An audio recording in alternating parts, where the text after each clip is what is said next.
So I'm going to go ahead and do a quick summary of the video that follows this, which is a full-length review and testing and all that good stuff of this YESWELDER ARC 125DS welder. Now, a lot of people have questions about these cheaper welders. Maybe it's budget, maybe it's value. I think in this case it's probably a little of both, but if you are on a budget and you wondered how these work, I'm about to show you. So one nice feature about the YESWELDER is it can run off of 110 or 220. It's automatic, you don't have to switch anything over. You have the option to run either voltage. The cords here, you can actually see these cords right next to similar leads from the Eastwood company, and let's take a look here. They're pretty much the same.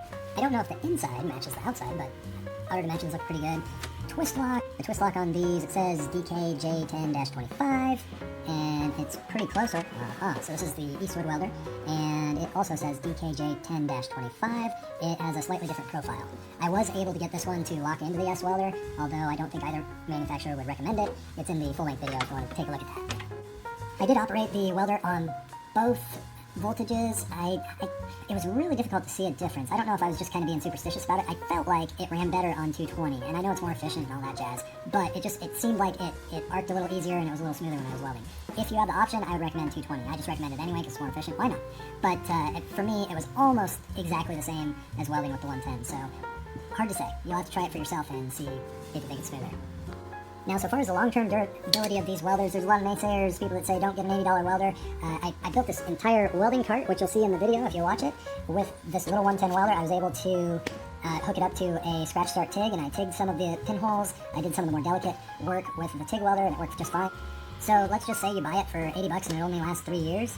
If you're just doing hobby stuff like this, kind of light sheet metal or a thin gauge steel, go for it. Why not? I would pay $80 for a welder that lasts for 3 years like this and perform like this. I'm not saying it will, but I'm just saying that's my estimate. If it lasts longer, that's awesome. That would be a fantastic value. If it doesn't, then you're really not out any money. That's pretty decent value, $80 for a welder that will do hobby welding for 3 years. This is a nice niche market for people that don't want to go all out.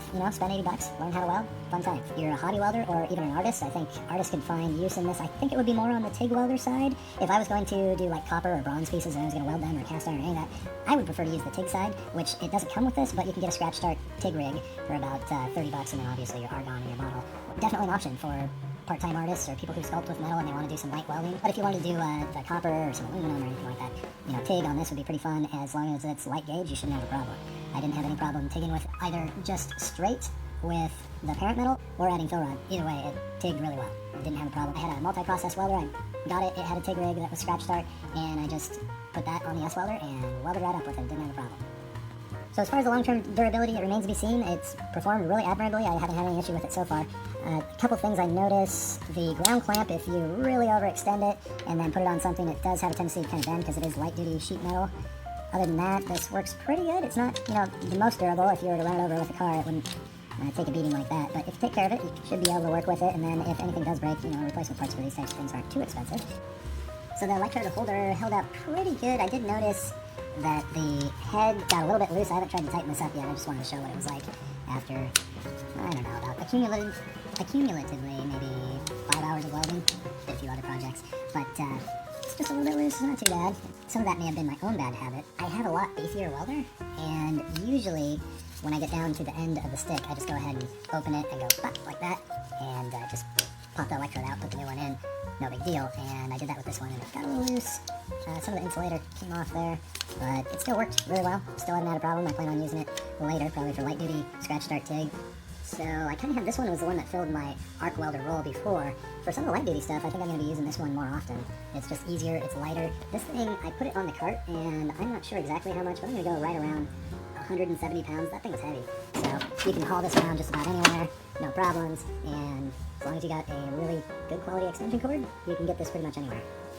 All the cord terminations, the connections, the insulation, you can see here I actually accidentally dragged that across some red hot metal and it melted a little bit. Still pretty good, and I haven't had any issues. The people I would most recommend this for would be DIYers, at-home hobby welders, anybody who wants to sculpt or weld with metal. A metal artist would probably get a lot of benefit out of it. It's not really going to do like structural I-beams and things like that, or truck frames or anything. I mean, you could try and you could probably be successful if you're really careful, but again, you want a bigger welder for stuff like that.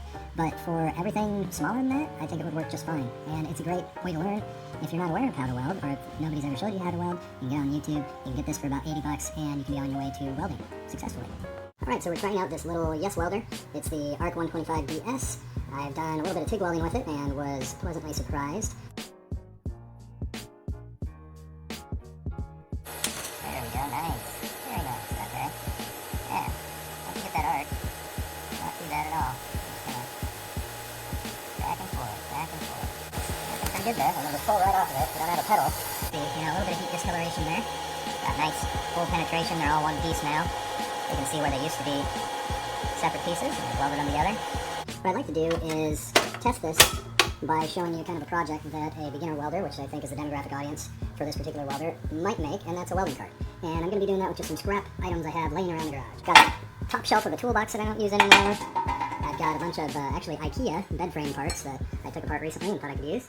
And then I have these $3 caster wheels from Harbor Freight. Got the rotating ones here. You can pivot, you can turn around corners real fast, etc. And I'm going to document the process while using this welder. So I'm going to try not to use too much TIG welding. I'm just going to do straight stick and arc. And we're going to see how this guy does. You want to clear the area of any combustible items. A lot of people have gasoline in their garage. They don't weld right next to it. Pretty basic. You're also going to want a nice heavy jacket for welding. You're going to want some gloves so your fingers don't get all burned up. And then you're going to also want, most likely, an auto-darkening helmet. This one's from Cobalt. I really like it. I have yet to do a review. When I do, I'm going to give a glowing review because it's awesome. That may be a little bit skewed because up until this point, I've been using this Chicago Electric Harbor Freight bottom of the barrel. I think I got this on sale for $29 about 10, 15 years ago. It has served me well, by golly, and I definitely, if that's what you can afford, go ahead and grab that. I don't think there's anything wrong with using it, but if you pony up the extra dosh for something like this, larger viewing area, a little better electronics inside, you will not be disappointed. We're going to be making this cart not only for the YESWELDER, but also for my Eastwood multi-process welder. That's what I use primarily. However, I did want to make a cart, so I had both of them on there, and room for a argon tank, or maybe a trimix tank, when I run out of argon. So we're going to go ahead and cut and fab all this stuff up, make it stick together, and show you the process. I want to use this as my gauge as to the width of the cart. I want to get right on here. I've got some B6013. This is from Lincoln. These I just picked up at the hardware store. You can get them online, probably Amazon. I'm sure they have some welding electrodes for you. These are 1/16, very thin. I would say this is probably, you might go one size higher, but right now I have this plugged into 110. It's not on 220. I did run it on 220. It ran awesome, but these are little rods, little metal, little welder. I'm going to try and do this at 110. See how it goes. So we're going to turn on the welder and tack these. Not sure on this thickness. This is just tacking, so I don't really care. I'm going to put it at, yeah, let's put it right around 71. Sounds like a great number to start with. And we'll see what we can do. Got my Cobalt welding helmet. We're rocking off. We're using the YESWELDER, but the Eastwood is the one we're using to hold this down like a weight, kind of get it in place where we want it.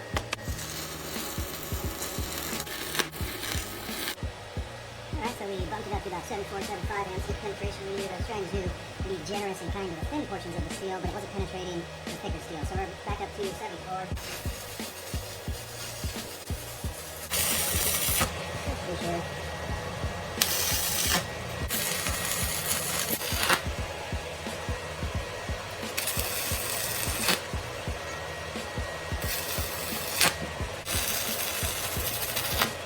One interesting thing I ran across, this looks like a DKJ10-25 connector.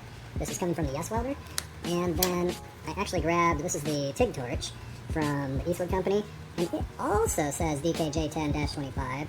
They're slightly different. This one's a little wider on the locking lug there. A little thicker, as it were. You can see kind of what those look like. Now, if I bring this down, it's really close. And if I kind of jam that rubber, kind of push really hard, I can actually get this, the normal YESWELDER plug installed. Okay. And then this is the Eastwood TIG torch. Similar, not exactly the same, and if I push really hard, I can't really show it on camera today. It's all hard, Mike. There you go. So you can see there, this actually does fit. I don't know if it's making positive enough connection. I think the amperage is high enough, it won't matter. I'm actually going to try this out. Hopefully it doesn't ruin anything. I think it'll be just fine. Ordinarily, what I would do in this situation, if we were going to bypass the arc welder and go straight to a TIG torch for a scratch start TIG, we would put this. So you just clamp it in there just like that. And that, as long as it's making a good connection, don't put this in a puddle or anything either, that actually works just fine. But the fact that I can snap it in here and make a really positive connection that way, I think we're going to get a better connection for that amperage. We'll see. Well, ordinarily, when you're just getting a scratch start TIG rig, get you a TIG rig. Alright, when you get this scratch start TIG, it has the gas flow valve right here. You turn it off and on, and then your standard TIG torch. And then inside here, you can see you clearly have two routes of travel there. One is for the argon, and then the other one is for the actual cord, for the electricity.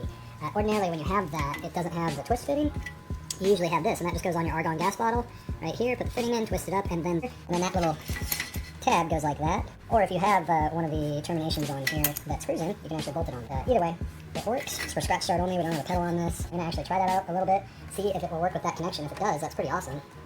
And we'll see if we can TIG with it. This is going to be a TIG rig setup on the same welder though. We're not going to stop using the YESWELDER just because we're switching to TIG. I have this hooked up to argon, so we have this is a valve controlled TIG because it's used for scratch start. But you can also get these for around $30 from eBay. They're probably not as good, but they do work. I've used them. This is a pretty standard setup for scratch start at home. You're going to have your gas valve for your argon. This one's a little stiff because it's brand new. Nice.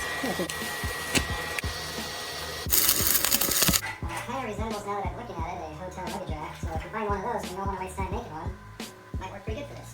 But yeah, like I said, here we got this. This is a little support from a motorcycle. There's their reflectors that we took off, so now people will be able to see me. Can't really complain. I think the welder performed admirably, as well as it possibly could, really, given its size. And you can make projects like this all day long with it. So I just lightly touched everything up with a flap wheel. I'm going to add some of this truck bed liner. It's actually a double extra large can. Otherwise, it's looking pretty good. I'm going to let that dry, roll all the welders on it, and call it a day. We were able to get all of that completed with the ARC 125DS from YESWELDER. Here you can see we have the argon. It's all empty. I'm about to trade that in for some Trimix. There's some of these hollow tubes that were left over from the bunk bed frame. I wanted to fully recycle and reuse, so I bent all those up and used them to hang all of our accoutrements. We have our MIG, ground for the Eastwood. It's a pretty solid unit. I have not only myself on here, but a welding model. I've got this Eastwood welder, the YESWELDER, and all these assorted cords. All the cords are up and off the floor, so I can move it around, which is nice. I do have the turning caster wheels, so I can turn direction there. That's also a nice feature. Again, just picked those up from Harbor Freight. Okay, so here it is, all kitted out. Everything you need to weld. I was actually able to put an older welder that I had on the card as well, so it is definitely rolling heavy. You can see it's nice and heavy. It's still turning. If I really try. Yeah, it's definitely heavy. This has everything on it. Everything you did, the gas, cords, all the interchangeable parts, all the ground cables, and it's good to go.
This is your ground.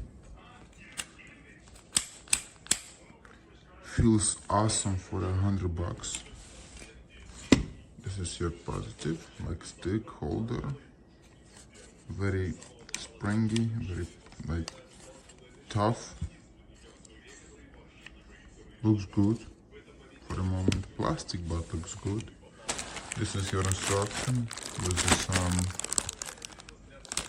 belt, and this is your welder. It is smaller than my cat. There's your switch.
There you go. Remember, feed the bubble, feed the rod, push it in as you drag it. Slow it down.